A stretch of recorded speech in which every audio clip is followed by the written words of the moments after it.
दुनिया में ऐसे बहुत से स्थान हैं जहां बुरी आत्माओं ने अपना कब्जा जमा रखा है। इतिहास के पन्नों को पलटे तो ये वही स्थान है जो एक समय पहले काफ़ी खुशहाल हुआ करते थे और बस एक बुरी नज़र की वजह से वे स्थान आज श्रापित हो गए हैं। जहां पहले चारों ओर खुशहाली हुआ करती थी, आज वह स्थान अंधेरों के बीच कहीं खो गया है। ऐसे ही एक स्थान है भानगढ़ का किला, जो अपनी भुतहा कहानियों को लेकर काफ़ी चर्चा में है। शायद बहुत ही कम लोग यह जानते होंगे कि यह कहानियाँ नहीं बल्कि एक ऐसी खतरनाक सच्चाई है जिससे आज तक पीछा नहीं छुड़वाया जा सकता। रात को इस किले में जाना पूरी तरह निषेध है, लेकिन जिन जिन लोगों ने वहाँ मौजूद आत्माओं की पड़ताल करने की कोशिश की, उनका कहना था कि रात के समय वहाँ औरतों की चीखें और सैनिकों की चलने की आवाज़ आती है। पूरी रात वहाँ शोर शराबा होता रहता है और ख़तरनाक आवाज़ें भी आती रहती है। तो चलिए जानते हैं इस खतरनाक किले की सच्चाई और उससे जुड़ी कहानी।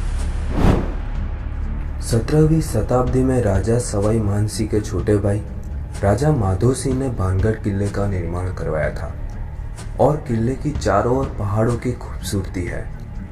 इस किले के निर्माण में बेहतरीन शिल्प कलाओं का प्रयोग किया गया है और साथ ही साथ इस किले में हिंदू देवी देवताओं के भी मंदिरों का निर्माण किया गया है।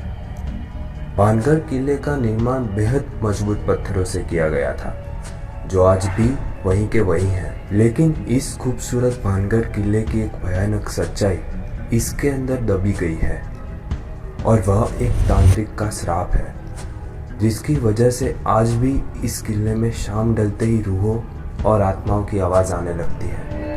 कहते हैं कि भानगढ़ की राजकुमारी रत्नावती की जो बहुत खूबसूरत थी, आसपास के राज्यों के सभी राजकुमार उससे विवाह करना चाहते थे, लेकिन रत्नावती को कोई भी पसंद नहीं आता था।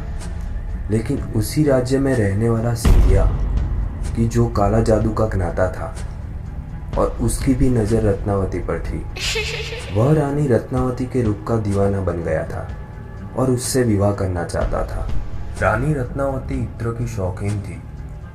वो जब एक बार इत्र की दुकान पर इत्र लेने गई, तब वह सिंधिया जादूगर रानी रत्नावती को देख गया और जिस दुकान से रानी रत्नावती इत्र लेती थी, उस दुकान के इत्र को सिंधिया ने काला जादू करके वशीकरण कर लिया। और जब रानी रत्नावती को वो काला जादू वाला इत्र भेजा गया, तब रानी रत्नावती को पता चल गया कि यह इत्र वशीकरण वाला है और रानी ने वो इत्र की बोतल पत्थर पर फेंक डाली। सिंधिया का काला जादू पलट गया और जिस पत्थर पर वो इत्र की शीशी फूटी थी, वह पत्थर तांत्रिक सिंधिया पर जा गिरा और सिंधिया की जान चली गई।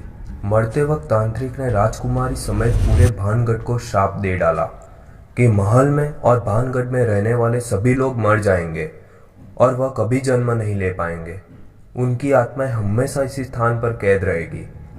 सिंधिया की मौत के बाद कुछ ही दिनों में भानगढ़ और अजबगढ़ के बीच कत्लेआम हो गया, जिसमें राजकुमारी समेत सभी भानगढ़ वासियों की मौत हो गई।